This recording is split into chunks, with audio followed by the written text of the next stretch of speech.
Luke chapter 21.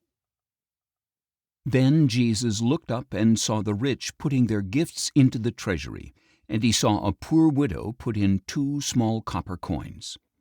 "Truly I tell you," he said, "this poor widow has put in more than all the others, for they all contributed out of their surplus, but she, out of her poverty, has put in all she had to live on."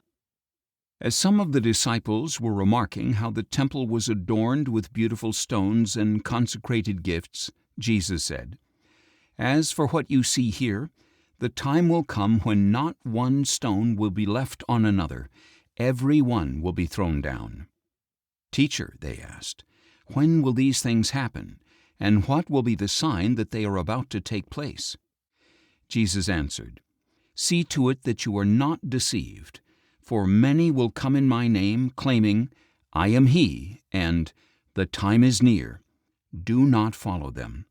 When you hear of wars and rebellions, do not be alarmed.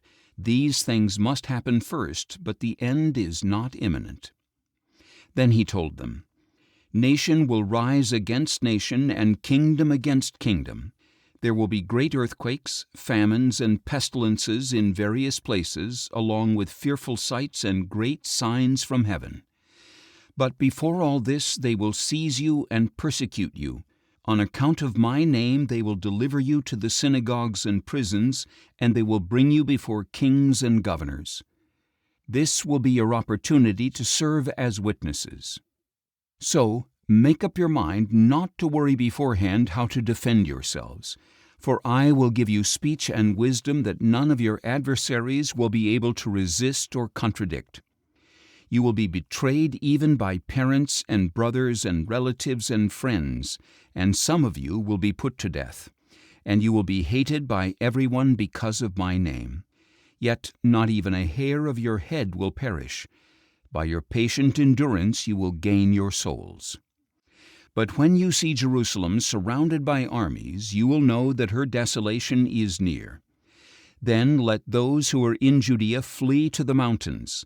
Let those in the city get out, and let those in the country stay out of the city. For these are the days of vengeance, to fulfill all that is written. How miserable those days will be for pregnant and nursing mothers, for there will be great distress upon the land and wrath against this people. They will fall by the edge of the sword and be led captive into all the nations, and Jerusalem will be trodden down by the Gentiles until the times of the Gentiles are fulfilled. There will be signs in the sun and moon and stars, and on the earth dismay among the nations, bewildered by the roaring of the sea and the surging of the waves. Men will faint from fear and anxiety over what is coming upon the earth, for the powers of the heavens will be shaken. At that time they will see the Son of Man coming in a cloud with power and great glory. When these things begin to happen, stand up and lift up your heads, because your redemption is drawing near." Then Jesus told them a parable. "Look at the fig tree and all the trees. When they sprout leaves, you can see for yourselves and know that summer is near. So also, when you see these things happening, know that the kingdom of God is near. Truly I tell you, this generation will not pass away until all these things have happened. Heaven and earth will pass away, but my words will never pass away.